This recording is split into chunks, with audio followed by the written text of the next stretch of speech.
لو تناهيتم إلى سر الحياة وصنعتم كائنا حيا نرى.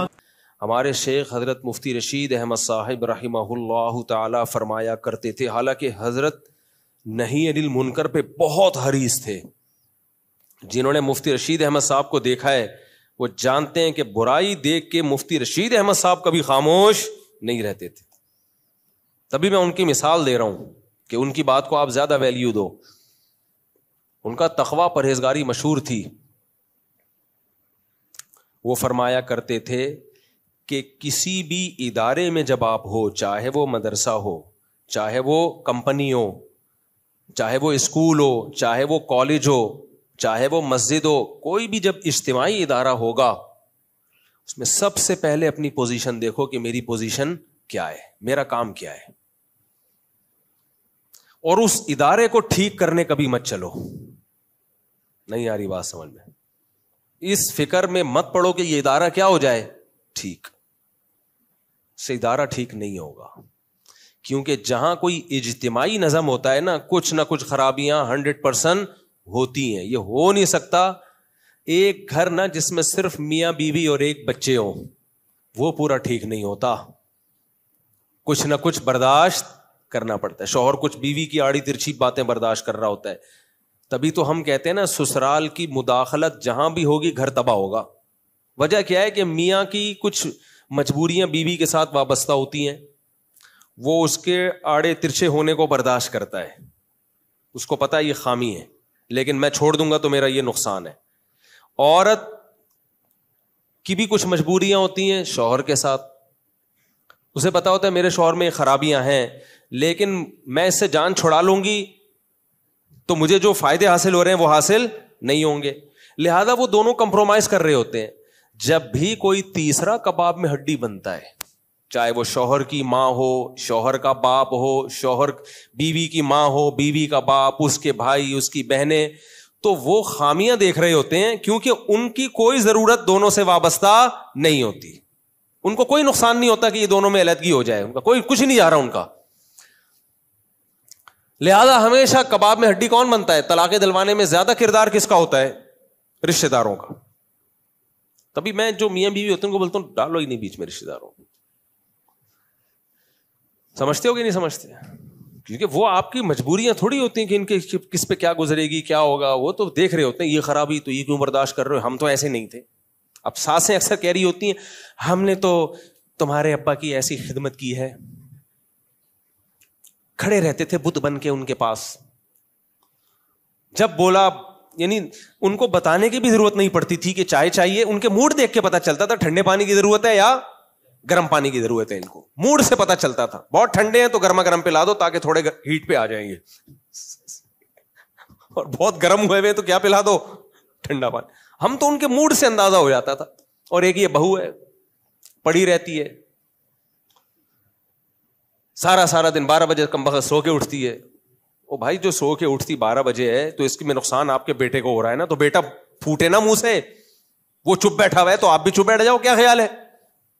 اس کا نقصان ہو رہا ہے نا، اس کا گھر تباہ ہو رہا ہے تو چھوڑ دو نا.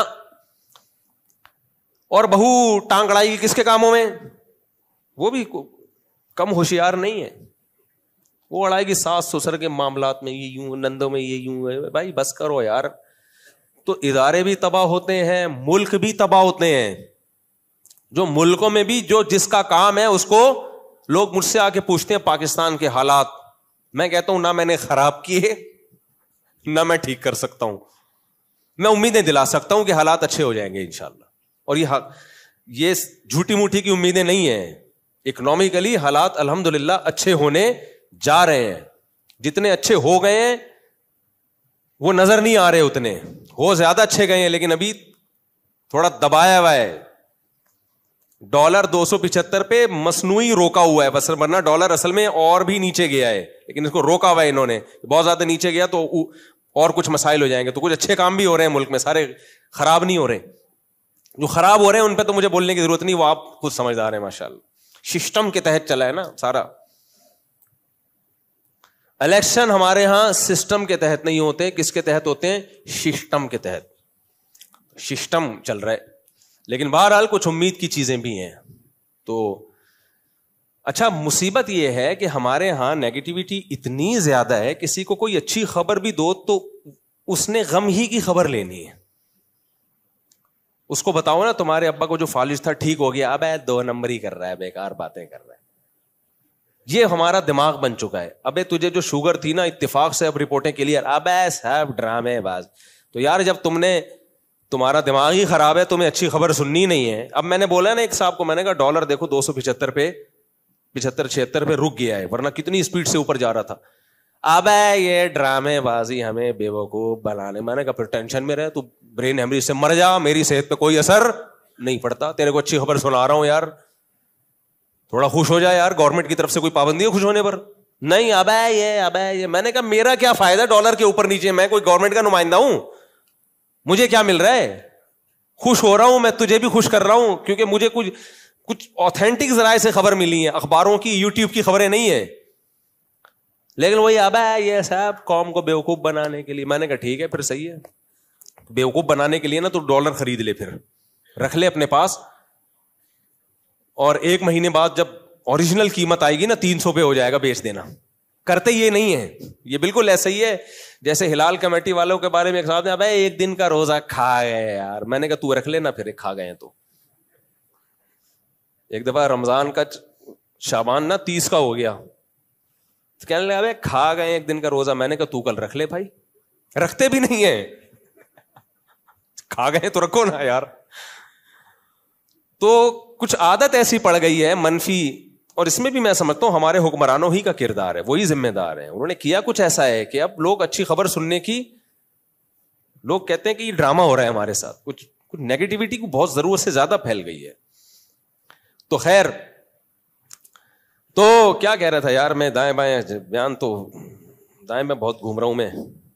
بات کیا چل رہی تھی؟ ہاں میں یہ عرض کر رہا تھا, دیکھو ہمارے حضرت مفتی رشید احمد صاحب بتایا کرتے تھے یہ ڈالر کی خبر سچی ہے, یہ جھوٹی نہیں ہے. ٹھیک, ہاں اگر گورنمنٹ کچھ اور ہی کچھ کلابازیاں ہو جائیں, کچھ اور ہی سسٹم آ جائے تو پھر ایک الگ بات ہے, کیونکہ بعض دفعہ ایک دم سیٹنگ پہ جاتے جاتے کچھ ہو جاتا ہے.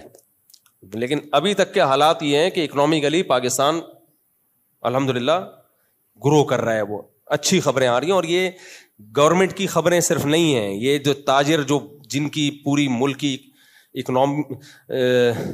اکنامی پہ جن کی جو لگام ہے نا, جن کے ہاتھ میں, یہ ان کی, ہمارا اٹھنا بیٹھنا ہر ایک کے ساتھ ہوتا ہے, رکشے والوں کے ساتھ بھی ہوتا ہے, ٹماٹر والوں کے ساتھ بھی ہوتا ہے, بیچارے جو لوگ جوتے سیتے ہیں ان کے ساتھ بھی ہوتا ہے, اور بڑے بڑے ارب پتی تاجروں کے ساتھ بھی ہوتا ہے. تو صرف ایسا نہیں ہے کہ ہم درس قرآن ہی دیتے ہیں اور انڈا موڑ پہ ہی رہتے ہیں اور 4 شادیاں ہی کرتے ہیں, اس کے علاوہ ہمارا کوئی کام نہیں ہے. کبھی خوشبو لگا کے آپ اکیلے میں ملیں تو اس کے علاوہ بھی الحمدللہ بہت سارے کام ہیں, لیکن اس کے لیے ضروری ہے کہ خوشبو لگا کے آئیں آپ, اور یہ بھی ضروری ہے کہ وہ خوشبو مجھے پسند بھی ہو, تاکہ میں اپنی مرضی سے آنے دوں نا اندر. آپ بولو گے آپ نے کہا تھا خوشبو لگا کے آؤ, ہم آ گئے, تو میں بھگاؤں گا کیسے پھر؟ تو میں بولوں گا یہ والی خوشبو نہیں کہا تھا میں نے. اچھا خیر, تو ادارے کو اگر آپ ٹھیک کرنے جائیں گے نا کبھی بھی ٹھیک نہیں ہوگا. مفتی رشید احمد صاحب رحمہ اللہ تعالیٰ کہا کرتے تھے کہ کبھی بھی کسی ادارے کو ٹھیک کرنے کی فکر نہ کرو, چاہے وہ کنٹری ہو, پورا ٹھیک نہیں ہوگا. یورپ امریکہ پورے ٹھیک تھوڑی ہیں, بہت ساری گڑبڑیں وہاں بھی چل رہی ہیں. کوئی بھی اجتماعی نظام جہاں بھی ہوگا اس میں لازماً کچھ خامیاں ہوں گی, انہی خامیوں کے ساتھ اس سسٹم کو چلایا جائے گا, انہی خامیوں کے ساتھ. ہاں خامیاں زیادہ ہو جائیں اور خیر کم ہو جائے, یا وہ اپنے مقصد سے ہی ہٹ جائیں, پھر اس کو چھوڑ دو, پھر وہاں رہنا ہی جائز نہیں ہے. اب تبلیغی جماعت کا مقصد ہے دین کو دنیا میں پھیلانا. اب کچھ لوگ کہتے ہیں تبلیغ میں یہ فلانا ایسا ہو رہا ہے, یہ ڈمکانا ایسا ہو رہا ہے. بھائی ہو بھی رہا ہے, اجتماعی نظام ہے, کچھ خامیاں بھی ہو سکتی ہیں, لیکن جو ویژن ہے, جو مقصد ہے, اس کو تو فوکس کیا ہوا ہے نا, دین ہی پھیلا رہے ہیں نا, کوئی عیسائیت کی تبلیغ تو نہیں کر رہے. لیکن اگر کوئی ادارہ مقصد سے ہی ہٹ جائے, وہ دین کے علاوہ کچھ اور کسی کا ایجنٹ بن جائیں, کچھ اور ہی شروع کر دیں, بھائی پھر فوراً چھوڑ دو اس کو.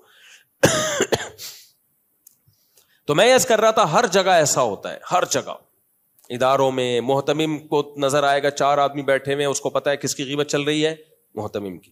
ناظم کی غیبت چل رہی ہے، یہ ایسے، یہ یوں، یہ فلانا، یہ ڈمکانا. اچھا ہم لوگ حکمرانوں کی اس وقت تک تعریف کرتے ہیں جب تک وہ حاکم بنتے نہیں ہیں. جیسے ہی بن جاتے ہیں اسی دن سے برائیاں شروع. لاتے بھی ہم خود ہیں، کام بھی نہیں کرنے دیتے پھر ہم. تو اس میں کچھ برائیاں صحیح ہوتی ہیں لیکن بہت ساری برائیاں غلط بھی ہوتی ہیں. جو غلط انفارمیشن کی بیس پہ ہم کر رہے ہوتے ہیں وہ ٹھیک نہیں ہوتی. ہماری عادت ہے جب کسی سے دشمنی کرنی ہے تو اس کی ہر اچھی چیز کو بھی برا کرنا ہے، جب کسی سے دوستی کرنی ہے تو ہر بری چیز پہ بھی پردے ڈالنے ہیں. بھائی یہ نہ بناؤ. بار بار میں کہتا ہوں کسی سیاسی تنظیم سے جڑو، یہ آپ کا سیاسی حق ہے، لیکن اپنے سیاسی لیڈر کو امام مہدی مت بناؤ، پیغمبر کا درجہ مت دو. اس سے ڈپریشن نہیں ہوگی کبھی. ورنہ پتہ ہے کیا ہوگا، آپ نے اس کو باپ بنا لیا نا، اگر کوئی اس کے خلاف بولے گا آپ ڈپریشن میں جاؤ گے، پاگل جاؤ گے، کانپو گے. حالانکہ این ممکن ہے وہ صحیح بول رہا ہو، این ممکن ہے وہ صحیح بول رہا ہو. اور جو مخالف کی تعریف کرے گا آپ ڈپریشن میں جاؤ گے. حالانکہ این ممکن ہے آپ کا مخالف غلط ہو لیکن یہ والی بات اس میں واقعی اچھی ہو. تو اتنا ایکسٹریم پہ جاتے کیوں ہے یار؟ ہم پاگل ہیں؟ ہم نے دماغ اپنا فضول کھپانا ہے کیا؟ مر کے ختم ہو جانا ہے. تھوڑے دن کی اللہ نے زندگی دی ہے، ہمیں ڈپریشن میں ہم اس کو کھپا کے ختم کر دیں. میں نے ایک بیان کیا کہ اللہ کو ٹینشن پسند نہیں ہے. اس پہ کسی نے نیچے کمنٹس کیے کہ یعقوب علیہ السلام کیوں اتنی ٹینشنوں میں تھے. پھر دیکھو اللہ کو ٹینشن پسند نہیں ہے وہ جو آپ کی بنائی ہوئی ہے. اللہ کہتا ہے میں نے جو ٹینشن دینی ہے نا وہ اس کو برداشت کرو، اس پہ ثواب ملے گا. اپنی مرضی کی ٹینشنیں پالو گے اس پہ ثواب نہیں ملے گا، الٹا گناہ ملے گا اس پہ. ہوا و حرص والا دل بدل دے، میرا غفلت میں ڈوبا دل بدل دے.